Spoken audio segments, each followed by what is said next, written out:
안녕하세요. Limpeh C Singapore 남자입니다. Yeah. Welcome to episode 2 of Ask Limpeh. And asking Limpeh is never just asking me alone. I'm always having my friends here. And today I'm very happy and honored to have my friend from Singapore currently studying in Sokang University, Mr. Nahum. 본인 소개 좀 부탁드립니다. 안녕하세요. 최나음이라고 하고요. 저는 지금 현재 소방대학교에서 6급 하고 있습니다. 반갑습니다. 영어로. I'm Nahum from Singapore and I'm currently studying in Sobang University doing level 6. 한국어 되게 잘하시네요. 그리고 he speaks amazing Korean. I mean, I met a lot of Singaporeans in Korea, and your Korean, to me, it's like the best among any Singaporean. Seriously. And you guys, what the interesting thing about his Korean language is that he already spoke this well when he was in Singapore. Yes.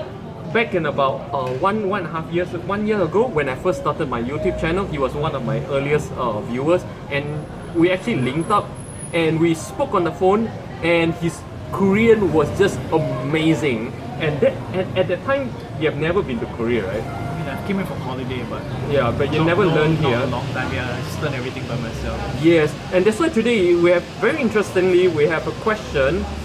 From, let's see, gentlemen. Yes. Okay, so today there's a question here. We have a question by Mr. Kyaw Lwin. How you pronounce that name? Kyaw Lwin. Okay, so Mr. Kyaw Lwin, he said, "Hey man, how do you learn Korean apart from immersing yourself in the country? I am currently learning it and finding it quite difficult. Any tips or resources you could recommend?" This is the worst question you can ever pose to me. You know why? Because prior to coming to Korea, I learned zero Korean. Even after I came to Korea, I never wanted to learn Korean language. It was 6 months after I came to Korea where I realized just knowing English is making my life so hard. I have no choice. Then I learned it. Okay, that's when I started learning. I learned all my Korean in Korea. That's why I don't know any romanization, all that stuff. So you guys, I don't know romanization. Please don't post romanization because I can't read it. But this is one man here who learned it all on his own in Singapore, native level. Could you share with us some of your, share with him some of your secrets? So basically, the first thing is, if you cannot come to Korea, there's a lot of ways you can, how would I say? There's a lot of ways you can actually meet Koreans. So one of it would be through an app, or even there's actually a very big Korean community in Singapore. I mean, if you're not a very shy person, you can always just go to Tanjong Pagar, with your friends, order some drinks at a Korean cafe, bar or something. Oh, so there's a bar and cafe in Tanjong Pagar where Koreans frequent. I mean, because if you think of it, Tanjong Pagar is actually it's like Koreatown, I would say. Oh, is it? I never knew that. Really? I never knew that, yeah. So basically everything there is, if you're looking for authentic Korean food, Tanjong Pagar is more or less the place, right? So if there's more or less the place, then that's where you find the Korean community. So your first tip is to get on board with the Korean community in their country, and if you're from Singapore, you can go on to Tanjong Pagar. If you're from other countries, just there's Korean towns everywhere like Boston and stuff. Honestly, I don't think you should do a language exchange with people from your it has to be Korean people first of all. No matter how good the person is at Korean, when you do your language exchange, do it with a Korean. Don't do it with someone who's just good at Korean, because it's gonna make a big difference. But when you just first get started learning, mostly on your own reading books, you can't make any conversations yet. So how do you get to the part on your own where you can actually start to make simple conversation? So conversations, I guess at the start I really didn't know what I was doing. I didn't have any money, so what I do was I just go on Google and then I search on free Korean lesson, free Korean lesson, whatever, and then there are some tricks on Google where if you type free Korean books .pdf or something, and then it comes out as a PDF. They show you all the PDFs, so you can just download it for free. Oh, this is a great tip, and I'm gonna write out the tip here. So tip number 1 is to be involved in a Korean community. Tip number 2 is to Google free Korean what? free Korean. I don't know the exact. Yeah, link, but just it's random .pdf or Yeah, something. so free Korean courses or free Korean language or free. Just play around the words .pdf, right? Yeah. And then you. If you search on Google, then like they teach you how to find specifically only to PDFs. Ah, Or if not, they'll send you like they'll show you download links. okay. But then there's a lot of fake stuff also, so you have to be able to like siphon through. Okay. The best free material I've ever seen for Korean learning is talktomeinkorean.com. Ah, TTMe, talk to me in Korean.com, right? That Like- I started from. No, I didn't start from there, but I used that a lot during my initial. It's really very comprehensive and they take you level by level as well. Okay. And then they also have all these podcasts Ah, okay. where Korean people speaking Korean with the what do you call it, script. Oh yes, with So script. that for people who are starting out, I really recommend that. Yep, So, I'll link that too, right? So that's how he get his free materials to learn Korean on his own for free. Okay. Did you attend any language course in Singapore? okay, so like 2 years ago, I actually did attend one to learn Hangul, but honestly, it didn't help at all. I went for 10 lessons and I'm like, this doesn't really help at all. Yeah, so it's like the academic style, and it didn't work for you. I mean, it does work for some people, I guess. Yeah. But then there's a limit. Ah, It's right. like the kind of learning I like to do is basically by myself because you can control the pace. Yes. But if you go at a class level, you're sort of limited to like this spectrum. So you want to learn more, but then you're so focused on Oh, this yes, that yes. you forget about other things. You know, that's the thing I actually kind of not so like in my school when I was in I if you watch my last episode, you know I learned my Korean language from Hanyang University, and one of the things I really hated was this. When I asked my teacher, like when she's explaining one grammar point, I asked, okay, so can you expand into this or that? She was like, that's samkep, that's sakep, that's okep. Like, okay, you know, that's basically saying it's not your level. You got to wait until that level to learn that. You know, so you're not like connecting the dots immediately. Yeah. It's not really effective learning. Yeah. That's right. Yeah. So you did go to a class, but it didn't quite help for you. Yeah, I don't know, man. Like I already knew basic Hangul and everything, and then even at that point of time, the teacher was mostly teaching in Korean, so it's very difficult to understand. Ah, right. So if you actually want to attend a Korean school, it's best to already have sort of foundation, like a grasp of like all the Korean concepts and verbs and whatnot. Then only you go to school. But from what I know is that in Sogang, right, some people who start at level 1 and then make it all the way to like level 5, level 6, they're actually pretty good at speaking and have good grasp of like their grammar and everything. So at the same time, I guess it really depends on the school you go to. So let's say that like him, he's in Singapore, and then he's read up some basic Hangul and everything, and that's when he should go to like Tanjong Pagar and places like that to get involved. So Tanjong Pagar, like basically places where you can meet with Koreans, right? Is good only after you have a certain grasp or you are Yes. not a shy person. Okay. But if you're a shy person, then I recommend like Bell applications or like. Like what kind of apps would you recommend? So there's one really good one called Hello Talk. Hello what? Hello Talk. Oh, Hello Talk. All right, let's take a look. Yeah, I think I have Hello Talk here as well. Oh, yeah, there it is. Hello Talk. Yep. But then another thing is the language learning community is very describe. Like the community used to be very good.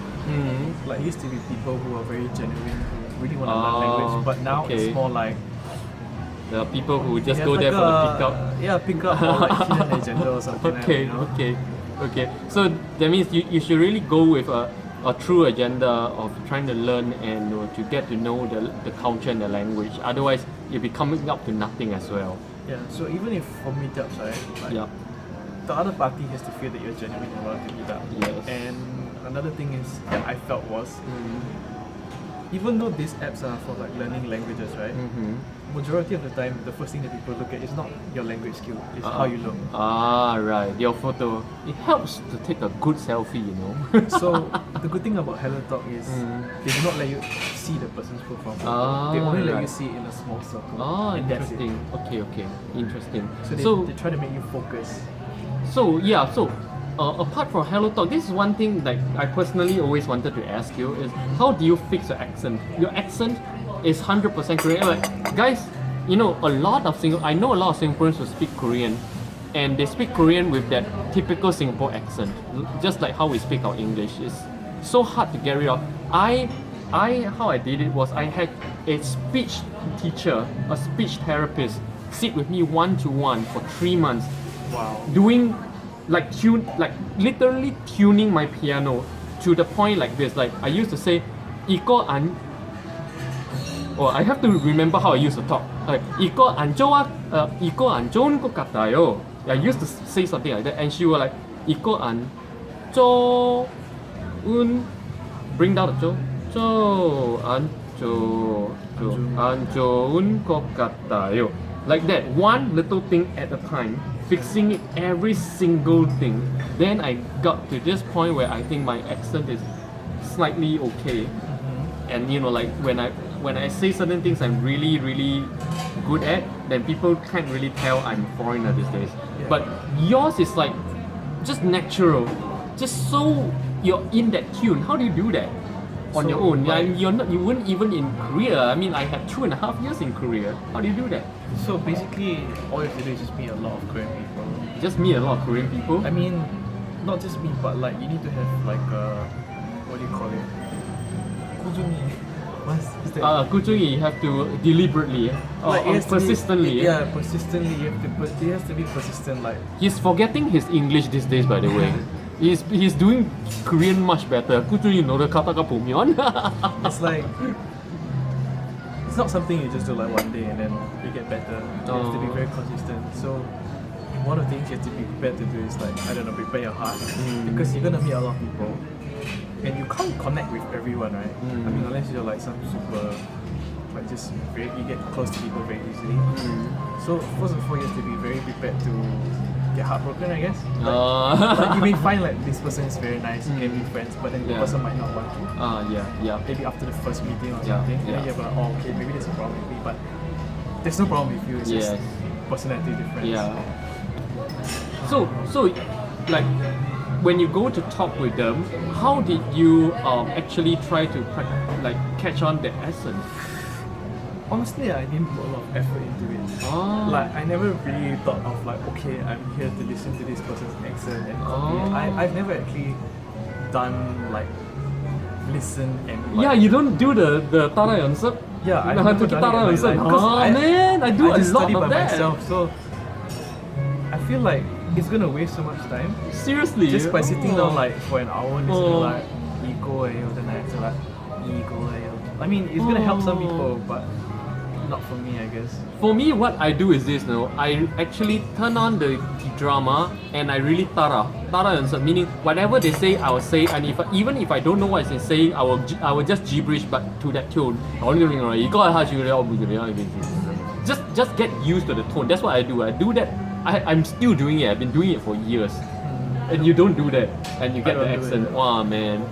You know, things like that makes me feel like, yeah, 그냥 천재야, 천재. Yeah, like I guess it really helps.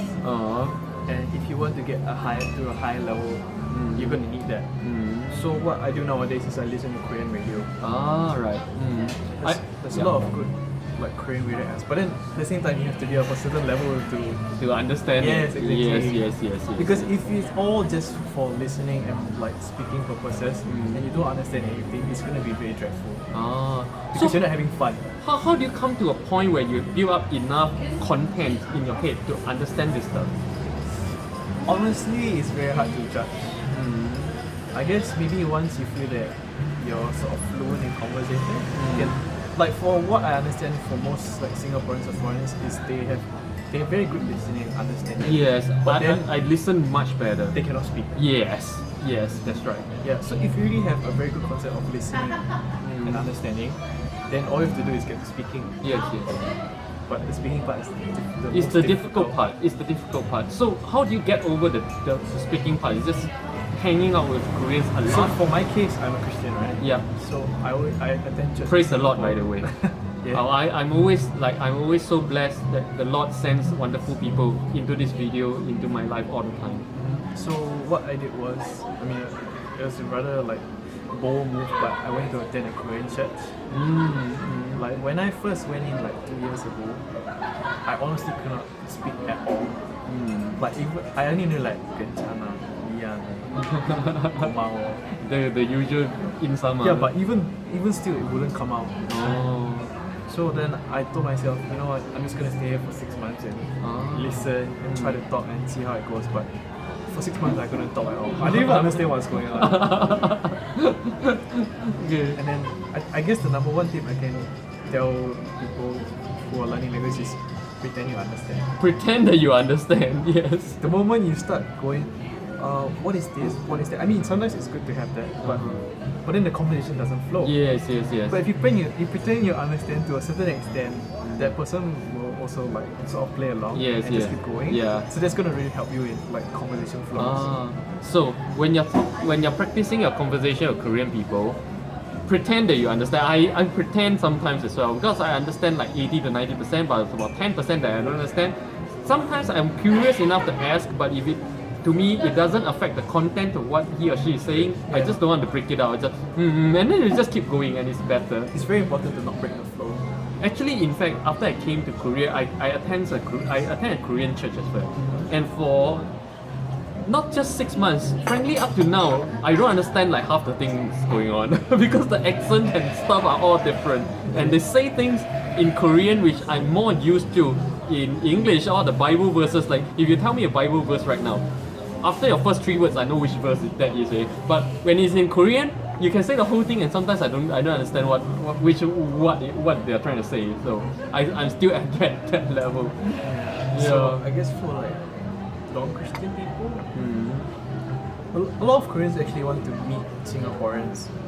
Like, I don't know if you know about that. Like I've got a few Korean friends in Singapore who are saying, you know, like I want to meet Singaporeans, and then vice versa, Singaporeans want to meet Koreans, but the problem is both people are too shy. So nobody starts anything. So in this case, what do you do? Go to Tanjong Pagar, you know? Honestly, the easiest way is apps. Okay. But Still like I mentioned like apps. It's quite superficial in a sense. It starts on the basis of how you look. Yes. But for my case, it's because like I have like a certain level of fluency already.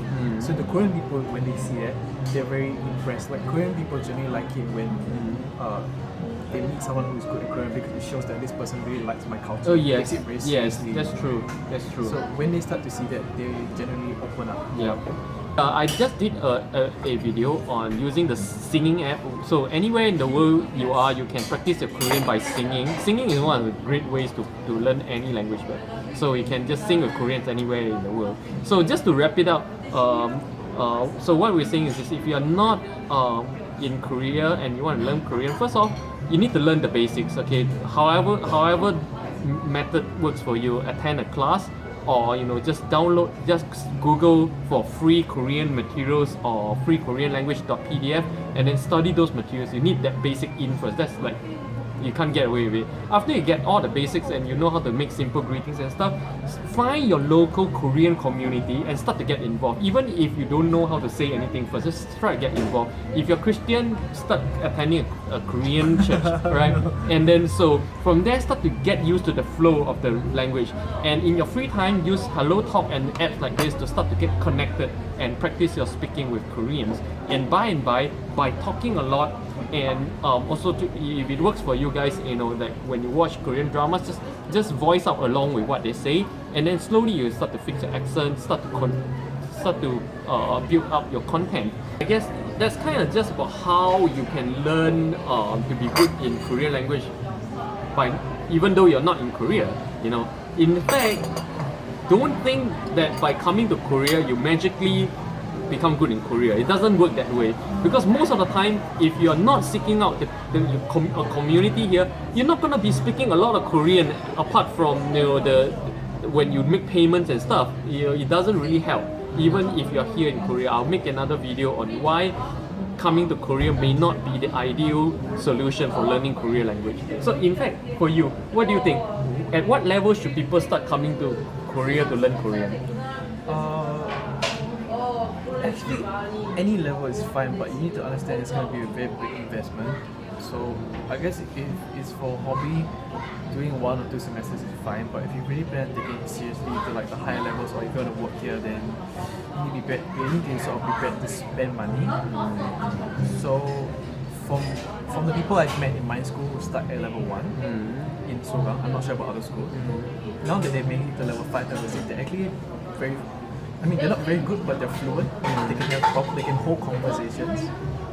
So if you want to come to Korea, anytime is fine as long as you're prepared to spend money and go through hardships, I guess. Yeah, that's right. So okay, I just want to take the time to answer one more question. So let me see.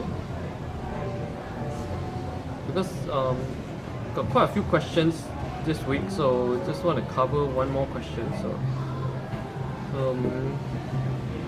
let me see. Okay, so basically, question from Haz IR.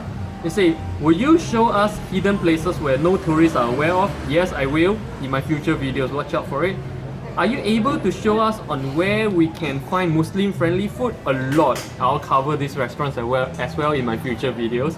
And third, will you ever return back to Singapore for good? Okay, simple answer. Nani ah? No. This is my final destination, my friends. Limpeh in Seoul forever. Okay, I'm gonna be here. So you guys come to Seoul, definitely hit me up. Okay. Yep, I'm here. I'm your family here in Seoul. Okay. Anytime you come, 한잔하자. Right.